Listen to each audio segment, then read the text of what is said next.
क्या आपके मन में भी कभी ये सवाल आया कि बुखार आते ही हमारे शरीर का तापमान क्यों बढ़ जाता है? क्या बढ़े हुए तापमान को ही हम फीवर बोलते हैं?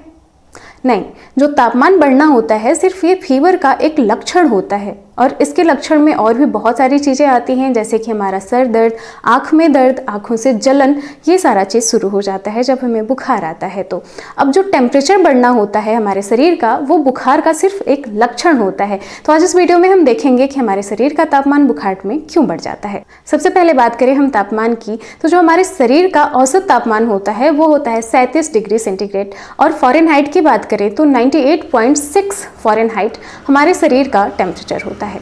लेकिन ये इन्वायरमेंट के हिसाब से चेंज भी हो सकता है। जैसे बाहर बहुत ज़्यादा गर्मी है तो हमारे शरीर का टेम्परेचर अपने आप कुछ बढ़ भी सकता है, और अगर बाहर सर्दी है तो हमारे शरीर का टेम्परेचर घट भी सकता है। गर्मी में हमारे शरीर का तापमान जो होता है वो 99 फ़ारेनहाइट भी हो सकता है, या एक दिन में भी हमारे शरीर का टेम्परेचर फ्लक्चुएट हो सकता है। जैसे सुबह की बात करें तो सुबह हमारे शरीर का तापमान सबसे कम होता है, और वहीं दोपहर की बात करें तो दोपहर में हमारे शरीर का तापमान सबसे ज़्यादा होता है। अब बात करते हैं कि बुखार के समय हमारे शरीर का तापमान क्यों बढ़ जाता है। हमारे शरीर में जब कुछ फॉरेन पार्टिकल्स आ जाते हैं, जैसे कि बैक्टीरिया, वायरस, फंगस, इस टाइप की कोई चीज़ें अगर हमारे शरीर में इंटर कर जाती हैं तो हमारे शरीर के अंदर बहुत सारे बैरियर्स होते हैं, मतलब प्रतिरक्षा तंत्र। अब प्रतिरक्षा तंत्र में केवल हमारा WBC ही नहीं आता, और भी बहुत सारी चीज़ें होती हैं। जैसे हम खाना खाते हैं मुंह से, मुंह में बहुत सारा स्लाइवा पाया जाता है, और स्लाइवा में पाया जाता है एक एंजाइम जिसे हम बोलते हैं लाइसोजाइम एंजाइम।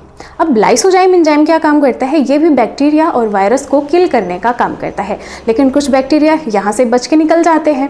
तो जैसे ही ये हमारे स्टमक के अंदर जाते हैं तो स्टमक में 3 प्रकार की सेल्स पाई जाती हैं। उनमें से एक होती है पैराइटल सेल्स, जो कि सिक्रीशन करती है HCl का। तो HCl भी काम करता है कि जो भोजन के साथ वायरस, बैक्टीरिया, फॉरेन पार्टिकल्स जो भी आए हैं उनको ये किल करने का काम करता है। लेकिन वहाँ से भी बच के अगर वायरस, बैक्टीरिया आगे चले जाते हैं तो फिर इंटेस्टाइनल वॉल्व के द्वारा ये एब्जॉर्ब कर लिए जाते हैं हमारे ब्लड में। जैसे हमारा न्यूट्रिएंट्स एब्जॉर्ब होता है, जो हम खाना खाते हैं जैसे हमें न्यूट्रिएंट्स मिलते हैं, तो वो भी हमारे इंटेस्टाइनल वॉल के द्वारा एब्जॉर्ब कर लिए जाते हैं और इन्हें भेज दिया जाता है ब्लड में। तो उन्हीं के साथ ये वायरस और बैक्टीरिया भी एब्जॉर्ब होकर हमारे ब्लड में आ जाते हैं, क्योंकि इनकी साइज़ बहुत छोटी होती है। अब ब्लड में जब जाते हैं तो वहाँ पे होता है हमारा WBC। अब WBC फॉरेन पार्टिकल्स को किल करने के लिए उनसे फाइट करने लग जाता है। जैसे ही WBC प्रतिक्रियाएं देता है, हमारे शरीर को ये बताता है कि हमारे शरीर में कुछ फॉरेन पार्टिकल्स आ चुके हैं, सिक्रेशन होता है पायरोजिन का। ये पायरोजिन क्या होता है? पायरोजिन प्रोटीन और पॉलीसैकेराइड्स के सबस्टेंसेस होते हैं। जैसे ही ये ब्लड में सिक्रेट किए जाते हैं, ये हमारे ब्रेन के पास भेज दिए जाते हैं। ब्रेन का एक हिस्सा होता है जिसे हम बोलते हैं हाइपोथैलेमस। हाइपोथैलेमस जो कि एक एंडोक्राइन ग्लैंड होती है। एंडोक्राइन ग्लैंड्स उस ग्लैंड्स को बोलते हैं जो अपना पदार्थ डायरेक्ट ब्लड में छोड़ती हैं। पदार्थ में क्या हो सकता है? जैसे कि हार्मोन हो गया और एंजाइम हो गया, तो ये डायरेक्ट ब्लड में छोड़ती हैं। तो इस टाइप की ग्लैंड्स को हम बोलते हैं एंडोक्राइन ग्लैंड। तो जो हाइपोथैलेमस होता है वो काम करता है हमारे शरीर के तापमान को नियंत्रित करने का। तो जैसे ही पायरोजन हमारे हाइपोथैलेमस के पास पहुंचता है, उससे सिग्नल मिल जाता है, और जो हाइपोथैलेमस होता है वो हमारे शरीर का टेम्परेचर इंक्रीज कर देता है। अब जैसे ही टेम्परेचर इंक्रीज होता है, यहाँ पे 2 चीज़ें होती हैं।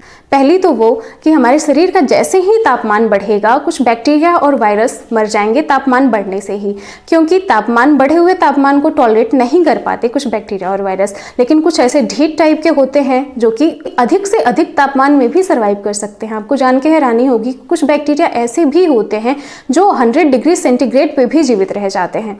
तो ये तापमान से नहीं मर पाते हैं। दूसरा चीज़ क्या होता है, दूसरा फ़ायदा क्या होता है? हमारे तापमान के इंक्रीज होने पे हमें ये पता चल जाता है कि हमें फ़ीवर है, तो हम ब्लड टेस्ट करवाते हैं और दवाई लेते हैं, जिसकी वजह से हमारा फ़ीवर ठीक हो जाता है। जो बच्चे कुछ बैक्टीरिया होता है जिन्हें हमारा प्रतिरक्षा तंत्र मार नहीं पाता, हमारा शरीर नहीं मार पाता, उन्हें हम कैसे किल कर देते हैं? दवाएँ लेके। दवाओं में पाए जाते हैं केमिकल्स जो कि हम खाते हैं, तो हमारे शरीर के इम्यूनिटी सिस्टम को बढ़ाते हैं। जैसे ही हमारा इम्यूनिटी सिस्टम स्ट्रांग होता है, वो बैक्टीरिया और वायरस को किल कर देता है। तो इसीलिए हमारे शरीर का तापमान बढ़ जाता है। तो ये थी आज की वीडियो। आई होप आपको अच्छी लगी हो। वीडियो यहाँ तक देखने के लिए थैंक यू सो मच। मिलते हैं अपनी अगली वीडियो में, तब तक के लिए बाय बाय।